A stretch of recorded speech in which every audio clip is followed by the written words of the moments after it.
OK, vítejte přátelé, já jsem Martin Konvička a tohle je 32 Bar Talk. Podcast, ve kterém si povídám s osobnostmi jazzové hudby o všem, na co přijde řeč. Hold tight, tohle je 32 Bar Talk. Takže já vás všechny zdravím, tohle je další epizoda podcastu 32 Bar Talk a dneska mám tu čest uvést premiérový díl v angličtině s naším hostem Donny McCaslinem. Hello, Donny. How you doing? Very well, and I hope you're doing well too. I am. Thank you, Martin. It's a great pleasure to have you here. It's a special day because you're gonna start your European tour today with your band in the Jazz Festival in Brno. Is that correct? Yes. All right. So basically, I have to ask you something right away from the beginning because I've been thinking of that when I was listening to the last record and last releases of yours, because you've made a big switch in the past few releases in the past years from, being acoustic to being more electrified and all that.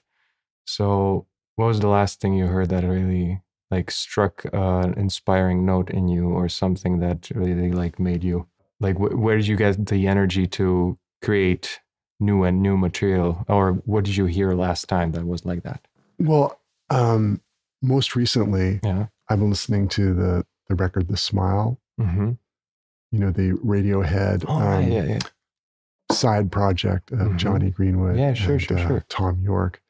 And that's a favorite record of mine, of the last year, let's say. But I'm also actively listening to a lot of different music, a lot of new music. I'm just always looking for things that will stimulate my sense of creative unconscious.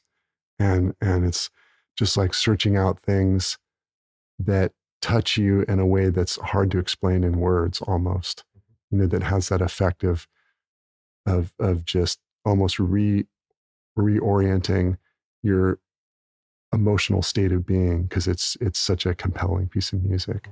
So I'm always looking for things like that. And that's the first example that comes to mind, though, of the last year. Yeah. But there's others as well. Like, I'll give you one more example.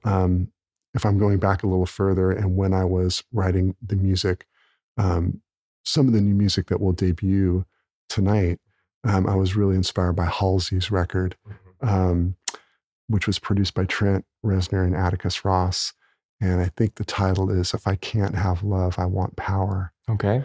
So that's another one that really captured my imagination, and nice. I wore it out. And then I'll give you two other examples. Arno Bornkamp, who's a saxophone player, classical saxophone player. Okay, I don't know him. Yep. I was maybe 2 summers ago at a festival, and I was hanging out with Bradford Marcellus. And he mentioned that this specific track of Arno's to check out. And it's just amazing. So I've been listening to that a lot. Find it really inspiring. And I have another record that's been particularly meaningful to me lately is Neil Young, La Noise. The record that he did with Daniel Lanois. Okay. With a lot of distorted guitars. It's just amazing. Man, that's quite the span. Yeah. I like that. How you approach when you want to listen to something new, how do you approach that? Do you take recommendations from people, as I would presume from taking one from Brentford? Yeah. But then again, I mean, you just sit down at YouTube and try to click through it, or what is the? I think it is, taking note of albums that people recommend. Yeah. Okay. Especially if I haven't heard it. Yeah. So that's part of it. Mm-hmm. And then for me, it's not YouTube. It's more iTunes that I'll just think about who are artists that I haven't listened to enough, or just it's an intuitive process. It's not really logical. No, that's good. But I'll follow a thread, and that's the thing that is so great, of course, about one of the positives about the streaming. Sure. Thing is that you can say, okay, Elvis Costello, boom, and you've got 30 records, and you can poke around and explore. So I do some of that. I do much more of that in the last 10 years than I think I did prior. And so I'm enjoying that. I think the thing for me with YouTube is, although I have found a lot of great music there, of course, but there's something about going down that rabbit hole that feels, maybe it's the visual part. Oh yeah, that I don't relate to. It's a little overwhelming for me. Yeah. So I still like just, listening. Yeah, sure. Yeah. I get that. Yeah, that's understandable.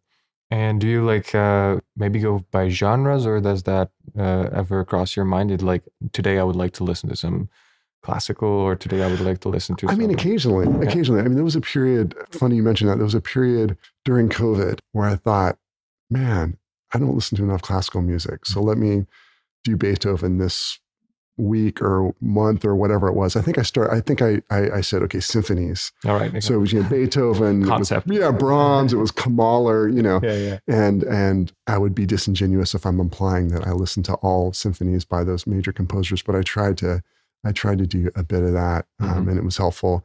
But more so than that, Martin, it's just that I get entranced by a few things, and I kind of keep coming back to that until it feels like it's run its course, and then I move on to something else.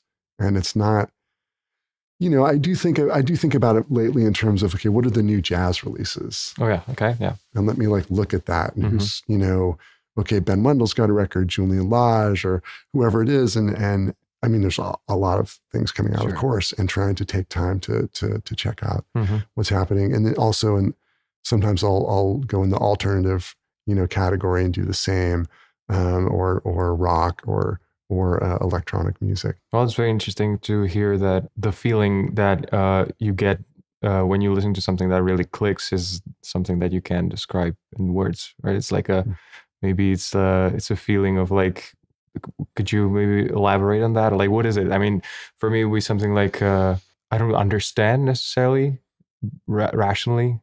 I never heard it before. Maybe it's like emotional connection of some sort, and it's not like you're inspired by this exact sound or inspired by this exact rhythm or harmony. You're inspired by the vibe, basically. Like, yeah, would that be it? I think it is. I think it can be.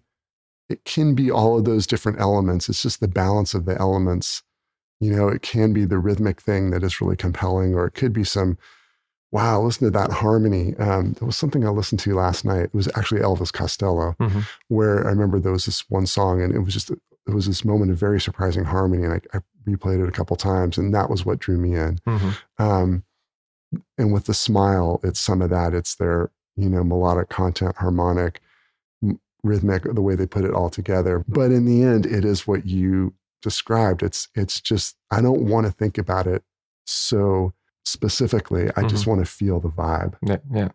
I must say that I had the similar experience listening to one of the singles released from the upcoming album. Oh, and awesome. I think that was the Lansdowne, yes. Yeah. The first switch to the strings and the melody leading into it, and that part was really, at that point it got serious, because for me, like, it got serious to the extent that I was like, okay, this is something that I haven't heard, and that resonates in a different level than something that would just fly by. So I was like, now this is the moment, and I want to come back to that. I want to hear that again.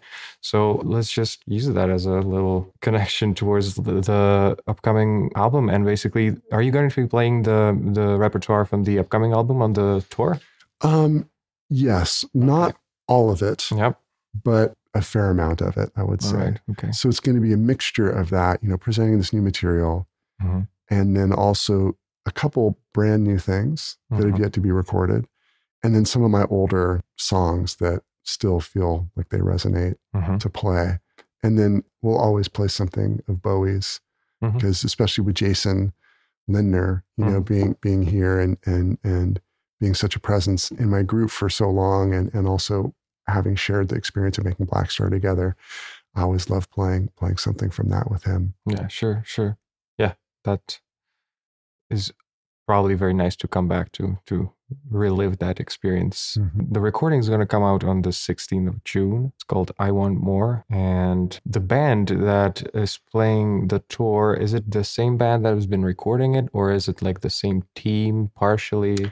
It's I would say the same team. It's not the same lineup. The album was recorded during COVID. All right. Okay. So it's been quite a time. It was yeah, and so I went out to LA and recorded with Tim and Mark Juliana, Tim LaFave and Mark Juliana, and then Jason worked from New York. And joining us on this tour are Zach Danziger on drums and Jonathan Marin on bass, who are not on that record, but were on my previous record, Blow. Yeah. And we've toured together a lot over the years with this particular lineup, with Jason on keyboards. So I do consider them really part of the team, as we've shared a lot of time on the stage together, and we've recorded together, and they just really understand the musical language that we're drawing from and sort of the hybrid that's being put together. And they are amazing musicians, you know, who have a really distinctive trademark in the way they play, or a distinctive language. Yeah, hopefully you won't come back from the tour and be like, I got to re-record this. Nah, I think it's fine. Well, Taylor Swift, that makes me think of Taylor Swift, because she's, you know, re-recorded. Oh, really? A lot of her early records, yeah. I don't think it's due to it was due to the conflict with the label, I think, and the manager, not necessarily, not the dynamic with it. Yeah, it's a whole different story. Yeah, but as I mentioned before, the latest releases of yours are quite electronic in a sense, not in the sense that they will be completely produced in like in a DAW, but they are played on instruments, of course. But there's a lot of different sound design and all that, and it really brings it to a different kind of realm, genre-wise. There's like a midpoint of like a hybrid, that what you said. Yeah. So I'm interested in like, what is your approach to that, in the sense that when you compose, do you also yourself experiment with some kind of sounds of that sort, or do you compose just in your head and with your saxophone or piano or whatever, acoustically, and then you give it to the guys and they do their magic? Well, I guess my process has evolved over the years, and it used to be that I would write mostly at the piano, and that it was, and I would use a sequencing program, notation program, that the sounds were very pedestrian, you know, and really not reflective of this electronic world that we're talking about. But before COVID, I did get a synthesizer, and so now my demos have changed, and that I'm improvising with the synthesizer with sound, you know, and finding a sound that feels close to, or it feels inspiring. And then I'll move from there and work on the composition. So it's more specific, but at the same time, when I hand it over to Jason Lindner, for example, my approach is that my sonic thing is like a point of departure. And of course I want to see what he's going to do. And he often brings, you know, just a whole world of ideas and sounds. That's wonderful. And, you know, in terms of the bass sounds, I'll maybe have, again, I'm, you know, different synth bass sounds that I'm experimenting with. And I hand it over to Tim, or in tonight's case, Jonathan. And it's the same kind of process where it's a point of departure, but I want to see what they're going to bring. And they always bring something, you know, that has so much, you know, beauty and what's the word? And variety. Yeah. You know, so I really appreciate that. So that's the best I could describe the process, you know, where I trust all these folks to bring their imprint to the music, and they do. And that's how I think it just continues to breathe and continues to move forward that way. Yeah. I mean, it becomes alive in the context of the many musicians that come. Right. Yeah. Well, I mean, certainly it works quite well, because it's very rich, but not too rich. I don't know if I'm saying it right, but, you know, I mean, the electronic world has a very specific danger, and that is too much. Right. And in this sense, I don't think that is happening. On the contrary, I think it's, you know, beautifully connected to the acoustic instruments. I mean, Thank you. your tenor sound was always extremely powerful, as from what I can judge, as like independent of electronic music, independent of post-production. You know, you have a very firm tone or a very firm sound on your horn, which is, you know, always like, you know, brings it to the top, you know, like is the top of the music.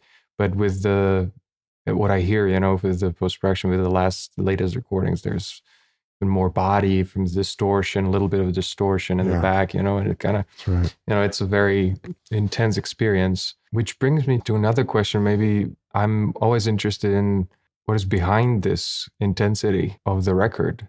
I mean, we're not talking just fun record, you know, it's great to listen to it. It's great to enjoy.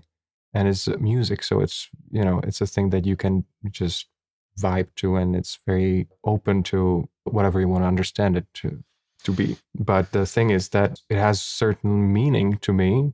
But I would like to ask, what is the meaning to you?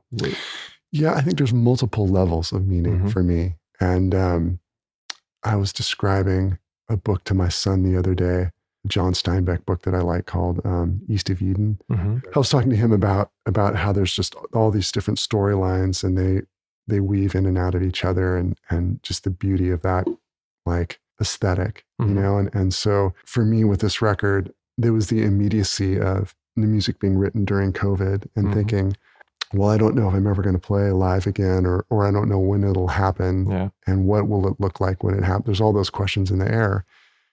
And so part of it, I think, was, if there's one thing that I can do, what would that be? You know, what do I want to get to?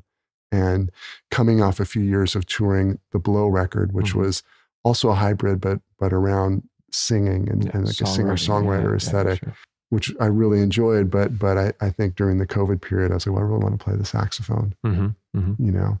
And that was one level of this. And then the political partisanship in the United States. And I know it's worldwide, but, you know, in the United States right now, it's very amplified. And I guess, well, not I guess, I know that it's troubling for me as a person who has strong beliefs about what's fair and where the values of the country should lie. So I'm a partisan in my own way.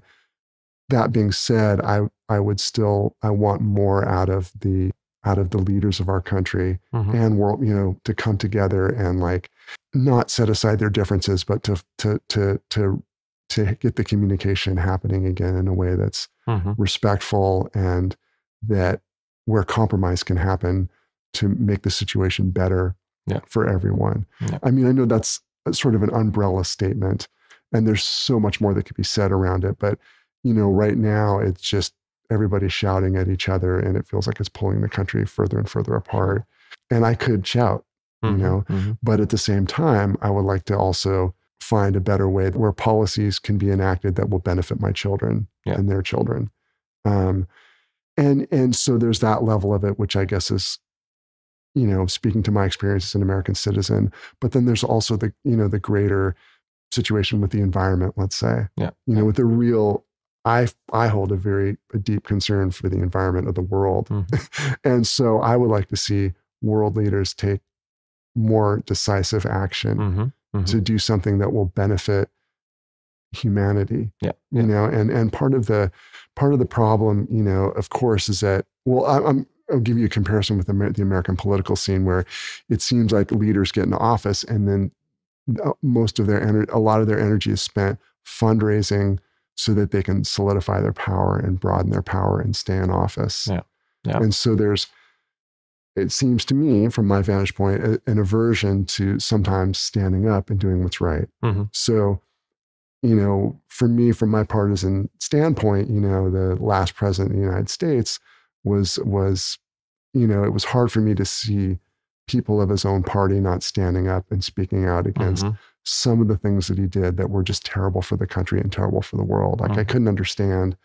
And of course I could go on and off. I could go on at length about that, but that's an example to me of like, you know, I want more out of these leaders, you know, less greed and less self-centered, whatever, and really serving the people. And just in the United States, and of course all over the world. Well, there's just it is, the US is giant, so it really influences the global sense. So what happens in the US always comes to the rest of the world at some point, or on a different, there's going to be a shade of that of a sort, around the world always. So that's right. This is exactly what I wanted to explore, because the fact is that instrumental music has this very specific freedom of expressing something that you can't put into words. It's an intensity of a sort that sometimes is not there when the lyrics or the concrete message is there embedded in the lyrics. Right. But then again, jazz musicians, instrumental musicians, they don't have that much concrete chance to express their opinions or their, like, the meta layer underneath the inspiration. I mean, and I think this is a very important message in the sense that the frustration that comes out of it, out of all these things, can be tamed into something that we all can somehow, engage in and enjoy, in the sense that we understand the dilemma or we understand the frustration. We can partake on it.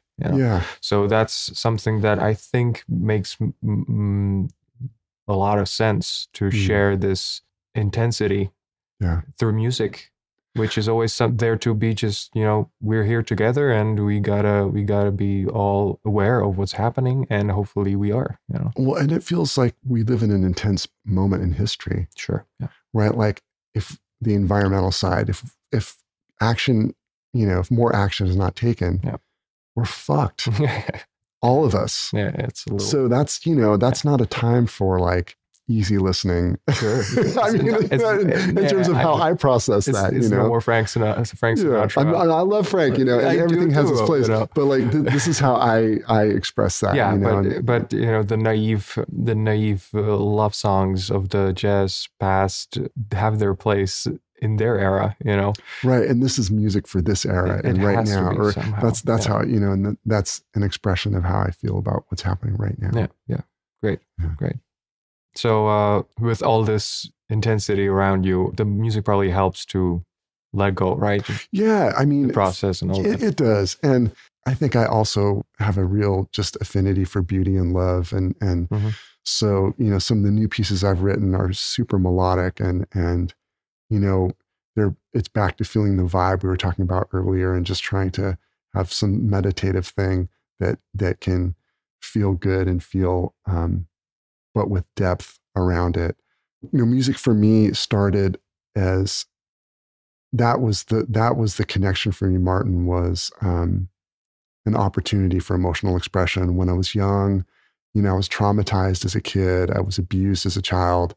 And I just didn't have the language, the words of how to express it. And I started playing when I was 12, and improvisation gave me a vehicle to get some of this, all this, jumble of all these shame and, anger and all this, it gave me a vehicle to somehow not let go, that would be, but like come to terms. So that was always the thing for me from the very beginning with music. And even before I played, I think it was that listening, it was listening to the music, specific music, that gave me that sense of release from the reality that was a very unpleasant reality, that I grew up in. So not without beautiful moments though, but just, the trauma was so heavy. Yeah.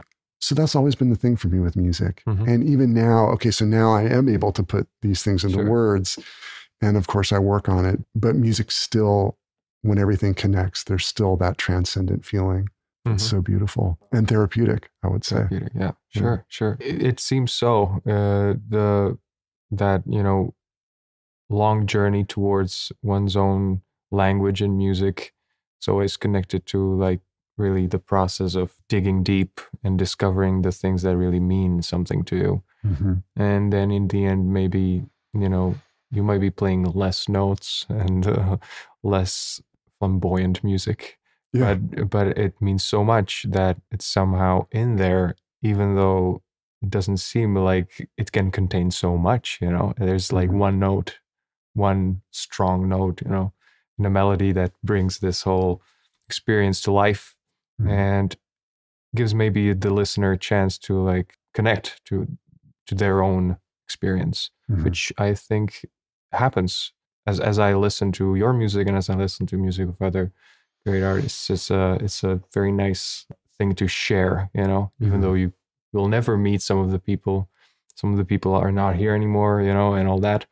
But you see that they've been struggling with the big ideas on their own, but then they came and reacted to it somehow. So I really feel that is a very nice thing to have in mind when composing, when creating, because maybe the COVID brought it. You know, you don't know what's going to happen. So you're going to be like, this is going to be it. It's going to be the message, you know, whatever happens. On a different note, but maybe it's a connection.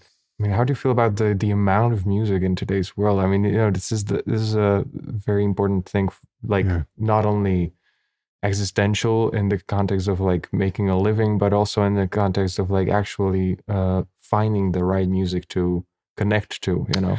Well, it's a challenge, you know. I mean, I think it's an overwhelming amount. Yeah. So it makes it harder for me as the music consumer probably to find the things that we were talking about earlier. And it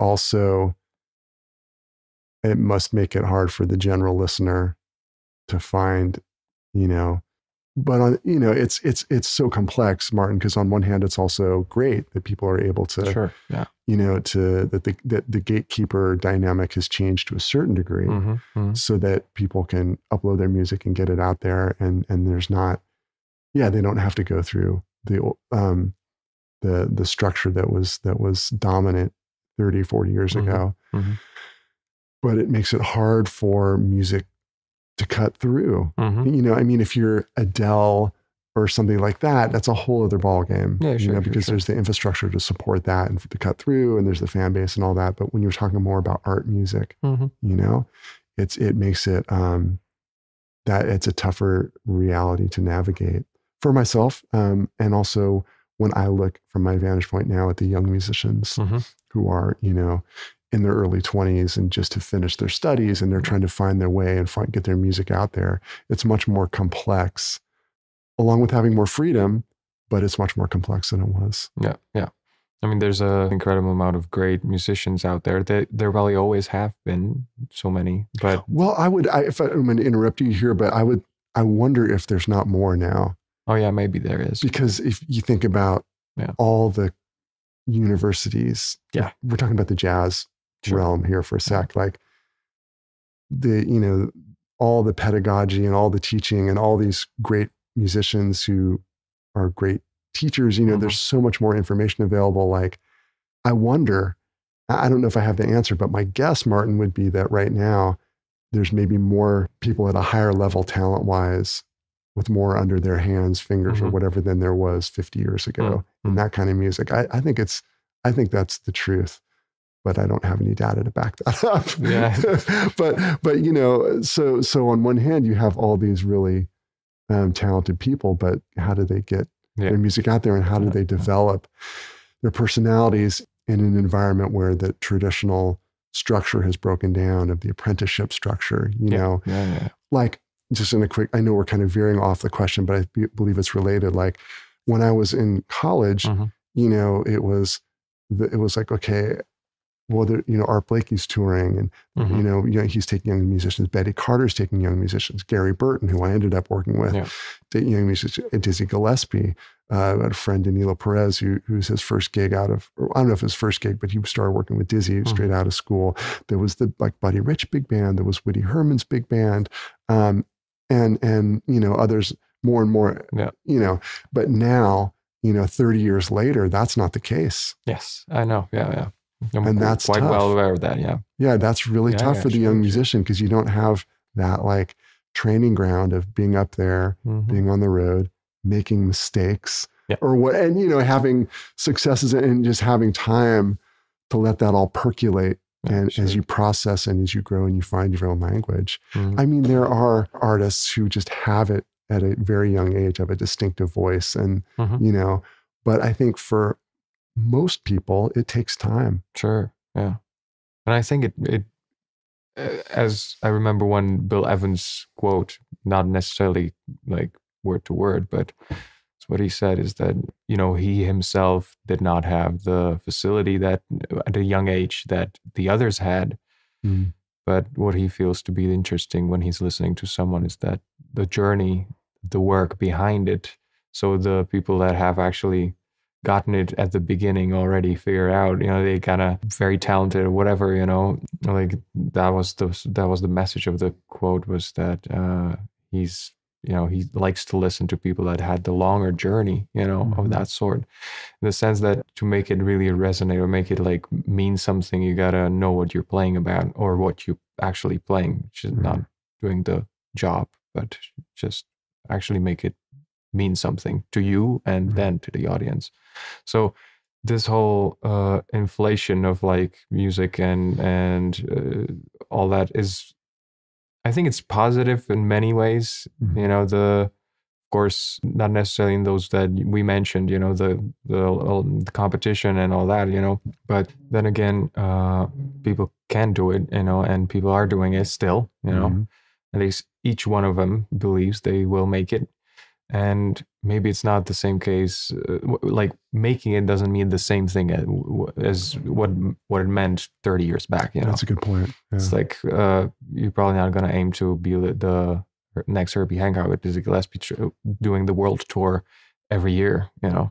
Maybe you're gonna do, if you're lucky, you're gonna do another continent, and you're gonna have fans around the world, but it's gonna be more sparse.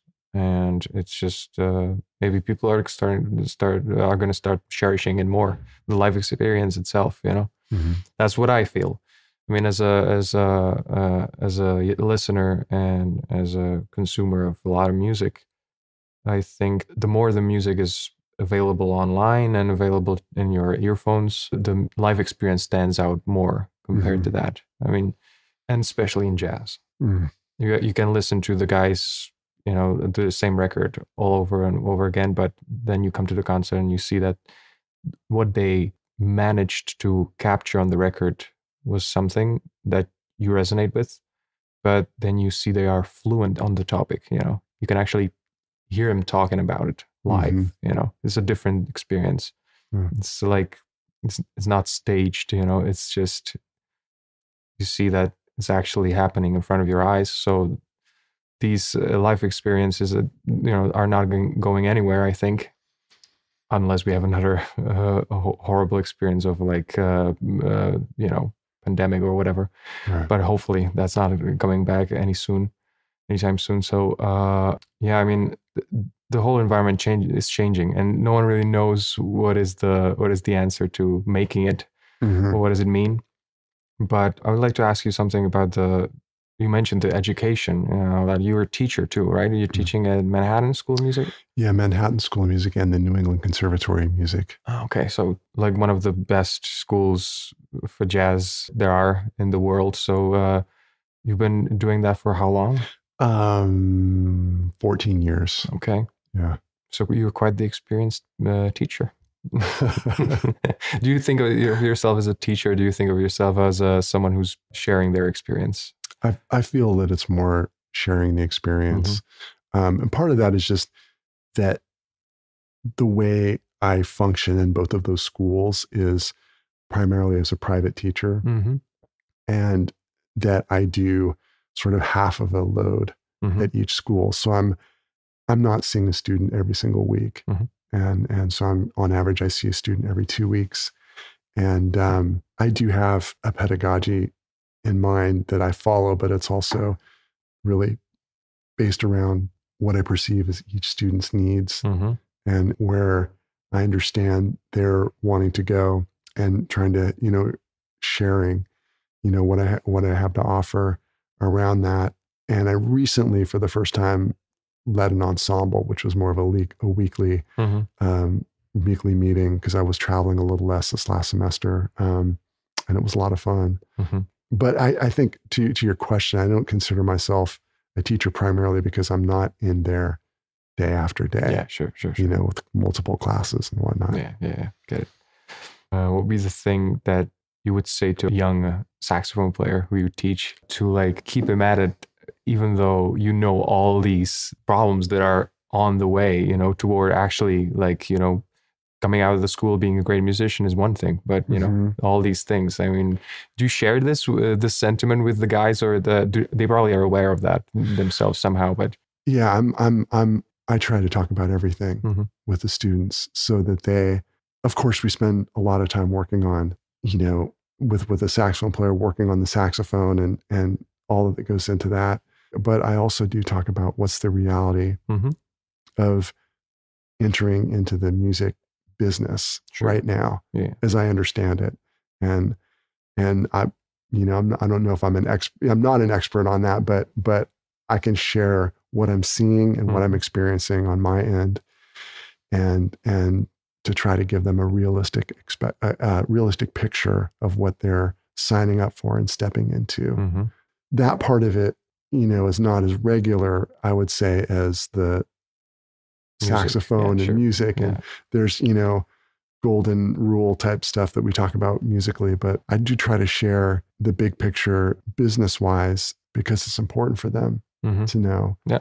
And I think it's confusing for them. Oh, for sure. Confusing for all of anyone who even is in the context, you know, already. So that was my question. But I think that answers it well, that you got to be aware, because if you're not, then you're going to get a little blow, you know, at least a little one, maybe a big blow, the moment you come out of the school and you're not ready for that, you know, reality. So that would be, but what do you do to just get your head off music and off this stuff? I meditate. What kind of meditation? Sort of mindfulness. Okay. You know, you're listening to something? Or I go back and forth. I think when I was starting, it was guided meditation. And then I went for a while where it was just not guided, just the bells, you know, giving me the timing. And now that I'm doing longer periods, I'll do, you know, the first part is guided and then it's just silence after that. So that's one thing I work on. I love basketball. So with my son, Henry, we play some basketball together. He's working on his game and I'm trying to facilitate that. And so I enjoy those things. And I enjoy reading. Right now I'm reading David Copperfield, which is an iconic book. And the reason I'm reading that is I one of my favorite authors is this woman, Barbara Kingsolver, and she just released a book called Demon Copperhead. And it was fantastic. I thought fantastic book and an epic book. And then she writes that it's based on her love of David Copperfield, which I had never read. So I'm in the middle of that right now and loving it, you know. So reading is something that I enjoy. And I guess the other thing I would add is that having children and being married, you know, I'm busy at home, so that sometimes, well, it's, you know, if music is not happening, but there's, you know, getting the kids from here to there, and there's cooking and the groceries and the laundry, you know, all those things that go into marriage and family, you know, are a big part of my life. I spend a lot of time working at that and participating in that. Sure. I'll guess your mind off your worries because you got to go to get the groceries. But the ironic thing is that it's you know, it's not always like it's not like the way, you know, the framing of the, you know, the question is like, what do you do to relax? And you know, that's not always, the groceries and laundry are not always relaxing, as you know, as everybody knows. Maybe your wife hears this and she's like, okay, you enjoy this, you know. And you're based in New York, right? Yeah, we've been in Brooklyn. And how do you have any contact with nature in New York? Like, can you like go outside and just, or do you? Yeah, I mean, we live obviously in a very urban environment, but that being said, where we live in Brooklyn is really close to Prospect Park, which is a beautiful park designed by the same folks who designed Central Park. And it was, you know, in its early stage, it was like rich land baron or railroad baron was their estate, I think. So we're close to that. We're close to the Brooklyn Botanical Gardens, which is beautiful.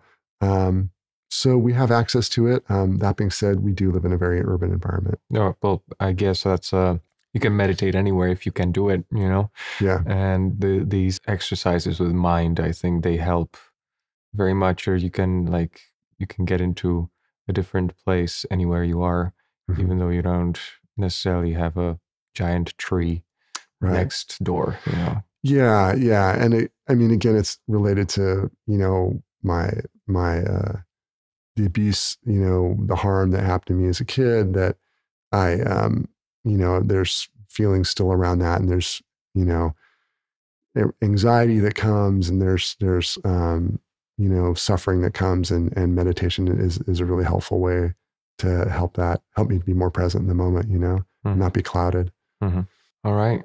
We have like 5 more minutes to talk. It's been a great chat.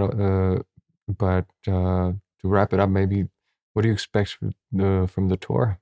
Where are you going, actually? You're it's like 2 weeks or something? Yeah, it's 2 weeks. And I mean, the first thing I would say is that I'm excited. Yeah. I'm excited to play. Good starting point. Yeah, excited to play. And, you know, I have a lot of great memories of playing in the Czech Republic. Playing here and in Prague, at JazzDoc and other places. Had a very memorable concert at the Colors of Ostrava Festival before COVID. And I love the warmth of the audience here. You know, I just have felt that over and over again when I play here, an appreciation for what we do. And so I'm excited to like participate in that. I'm happy that's the case. Thank you. So it's here, as we mentioned, and Prague tomorrow, and then we're going to play in Rotterdam, and then we'll go to Croatia and play in Zagreb and Puglia, and from there we go up to Switzerland and we play in Murray, which is outside of Zurich, and then London. We'll be in London, and then we go down to Italy and play in Milan and Vicenza and Via Correggio. So it's going to be. I'm just looking forward to it all, and excited to get on the bandstand with these guys. Sure. And with the new record coming out, I think that's also another layer of excitement, like presenting this music and getting into it. Yeah. Okay. So maybe last thing, 16 June again, I said I Want More is the title of the new record. We talked about it a little bit, but you want to add something to it? Like, so it's music that was written in COVID, but during COVID, and reflecting on, you know, the things that we talked about, the, my own story and my own journey, the political situation in the United States, the environmental situation that I see globally, and wanting to continue to push myself outside of my comfort zone and to keep growing. And it's something I've always held to, and it's still happening. I mean, I think of David Bowie, you know, and when he made Black Star, he was 68 years old and made a wildly different record from the records that had preceded that. And observing all of that, I thought, that is how I want to continue to roll. Yeah. To not be afraid of change, to be as fearless as I can be in these situations when I'm in the unknown, navigating the unknown. And I just want more of that. I want to keep going. I want a fuller life artistically and as a human being. That's a wonderful ending. Thank you so much, Martin. Thank you very much for being here. Good luck on the tour, and enjoy yourselves as much as possible tonight and at all the other venues. We will. It was a pleasure, and I hope to hear and see you again soon. Absolutely, Martin. Thank you. Pleasure to talk to you.